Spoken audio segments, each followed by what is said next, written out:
আমি হচ্ছে রুটিন মাফিক আমি দায়িত্ব পালন করছি। আমি কলেজের ভাইস প্রিন্সিপাল, মূলত এখন স্যারের অ্যাবসেন্সে রুটিন ওয়ার্কগুলো করছি। তাইলে এখন তাকে তো গভর্নিং বডির সাথে কথা বলেই আসা বেটার না? আমরা টিচাররা বা আমাদের কলেজের এই, তাহলে আমরা বিব্রত ব্যবস্থার মধ্যে পড়ি না। এই জন্য আপনাদের মাধ্যমে আবেদন। রুমটা তালা দেওয়া, এটা আসলে কি স্যার নাই, আমি তো ওই রুমে যেহেতু বসি না, সুতরাং ওই রুম হচ্ছে গভর্নিং বডি বন্ধ করে রাখছে। সেপ্টেম্বরের 26 তারিখে তালা দিয়ে দিয়েছে এরা, ভাইস প্রিন্সিপাল সহ আরো 3-4 জন ছিল। না, এটা স্যার মন গড়া কথা। আর বাইরে কিছু উনি 25 তারিখে মানে লাস্ট মব কলেজ করেছেন, সন্ত্রাস করছে। তারপরের থেকে উনি আসেন না। এটা সবাই জানে, তারপরের থেকে উনি আসেন না। এবং যদি আপনি মনে করেন আসে নাকি আমি এটা সত্যি কি মিথ্যা বলতেছি, যদি মনে করেন এটা এখানে আছে, প্রমাণই আছে। না, আমার কলেজে আমি আসবো না কেন? স্যার লাস্ট 25 তারিখে সই করেছেন সেপ্টেম্বরে, এরপরে আর স্যার আমাকে আসতে দেওয়া হচ্ছে না। আর ওরে বলছে আসতে দেওয়া হচ্ছে না। আসলে কে তাকে আসতে দিচ্ছে না, তার মুখ থেকে শুনেন। আমি মূলত আর তো রুমে তালা দিয়ে রাখছে আর কয় যে আমাকে মূলত আসতে 11 তারিখে দায়িত্ব দিয়েছে। হ্যাঁ। আমাকে আনুষ্ঠানিকভাবে অ্যাডহক কমিটি 11 তারিখে দায়িত্ব দিয়েছে ভারপ্রাপ্ত থেকে। তার আগ পর্যন্ত পিওনো স্যার মৌখিকভাবে বলছেন, যেহেতু আমি সভাপতি। এই কমিটির হচ্ছে যে গভর্নিং বডির কমিটির সভাপতি কে? চান্নু মিয়া। চান্নু মিয়া। ওনারা বাধ্যতামূলক তাকে ছুটি রাখছেন। এখন তার অনুমতি ছাড়া আসলে স্যার সেই বাধ্যতামূলক ছুটির বিরুদ্ধে একটা মানে তারপরে আরও কিছু বিষয় নিয়ে একটা কমপ্লেনও করছেন নাটোর সরকারি জজ কোর্টে। হ্যাঁ। তো স্যার তো আইনি প্রক্রিয়ায় আসেনি। স্যার আইনি প্রক্রিয়ায় আসেনি, তাহলে আইনি প্রক্রিয়ার মাধ্যমে স্যার আসলে বেটার হয়। না হলে গভর্নিং বডি যদি আমাদের বলে, যেমন আগামী 7 তারিখে স্যারের ছুটি শেষ হচ্ছে, 7 তারিখে পরে স্যার 8 তারিখ থেকে কলেজ করলে তো আমাদের আর কোনো বাধ্যবাধকতা থাকে না, আমরা এরকম বিব্রতকর অবস্থার মধ্যে পড়ি না।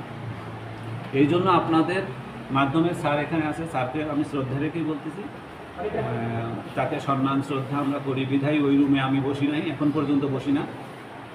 স্যার কমিটির সাথে লোকাল মানুষজন মিলেই কমিটি, আমাদের স্যারদের সাথে লোকাল কমিটি নিয়ে কথা বলে একটা সুন্দর সমাধানে আসুন।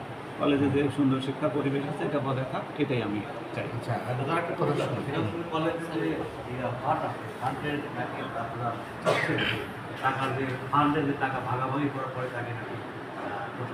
এই বিষয়টা এইটা তো আমরা তো রুলসের বাইরে যেতে পারবো না। স্যার যেমন হচ্ছে আমাদের হচ্ছে একটা টাকা কিন্তু দিতেন, কিন্তু এটা হচ্ছে মানে কি বলবো, সিরিয়ালি ছিল না, মাঝে একটু ব্রেক হয়েছে। গভর্নমেন্ট চেঞ্জের পরে আমাদের স্যারের ওখান থেকেই হচ্ছে যে আমাদের স্যার এই বকে টকে এগুলো দেন।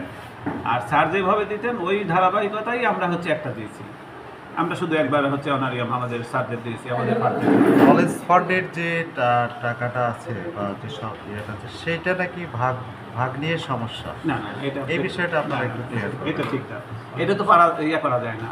আপনি কি বলতে যাচ্ছেন? হ্যাঁ, কিছু বলতে চাই। আমি বর্তমান কমিটির হচ্ছে শিকল পথে রয়েছি।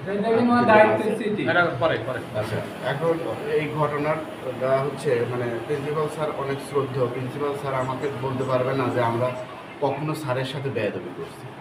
তাই আমরা বিএনপিপন্থী শিক্ষকরা, বিএনপি বা জামাতপন্থী শিক্ষক 17 জন তার কাছে দাবি করি যে স্যার এতকালেই যে আমরা কথা শুনে আসি, এত অনিয়ম দুর্নীতি হয়েছে, আপনি খালি একটা বছরের হিসাবটা দেন। আর এক্ষেত্রে তখন পরবর্তীতে ন্যাশনাল ইউনিভার্সিটির কমিটিটা ভেঙে দেয়। আমাদের অথর হচ্ছে ন্যাশনাল ইউনিভার্সিটি। ন্যাশনাল ইউনিভার্সিটি যদি আজকে প্রিন্সিপাল স্যারকে একটা নোটিশ করে যে আপনি কলেজে যায় বসেন, তাহলে কিন্তু পৃথিবীর কারো ক্ষমতা নেই ওখানে যায় স্যার বসবে। তাহলে ন্যাশনাল ইউনিভার্সিটি কেন দিচ্ছে না তাহলে তাকে? তারপরে ন্যাশনাল ইউনিভার্সিটি যদি দিত তাহলে কিন্তু আমরা বাধা দিতাম না, আমরা এখনও বাধা দিচ্ছি না। গত কয়েকদিন আগে জানতে পারি সে আমাদের সহ এই কমিটি, আগের অ্যাডহক কমিটি, ওইটা সহ একটা আদালতে সমন জারি করছে। তো বিষয়টা কি, আমরা নাকি 20 লাখ টাকা বা 20 থেকে 22 লাখ টাকা নাকি তছরূপ করছি। আসলে এটা পাগলেও বিশ্বাস করবে না, কারণ ন্যাশনাল ইউনিভার্সিটি কলেজের ফান্ডের টাকা কলেজের সভাপতির সিগনেচার ছাড়া কোনো টিচার, কোনো প্রিন্সিপাল জীবনেও এটা তুলতে পারে না। এটা আদালতে যাওয়ার পর আমাদের টিচার বা কমিটি মানে ন্যাশনাল ইউনিভার্সিটির ন্যাশনাল ইউনিভার্সিটির পরে যদি একটা কলেজ চালায় সেটা হচ্ছে গভর্নিং বডি। যেহেতু গভর্নিং বডি মানে ন্যাশনাল ইউনিভার্সিটি বৈধভাবে আমাদের করে দিছে, সো ন্যাশনাল ইউনিভার্সিটি এখন এই গভর্নিং বডি যে সিদ্ধান্ত নেবে তার বাইরে কি আমরা টিচাররা যেতে পারি? কখনোই আমরা যেতে পারি না। তো বিভিন্ন রাজনৈতিক মহলে জানানো হচ্ছে আজকে হুট করে শুনি যে সে নাকি আসবে। ভালো কথা যে মানে কলেজে ধরেন মতামত থাকলে এক দিক গ্রুপে থাকতেই পারে।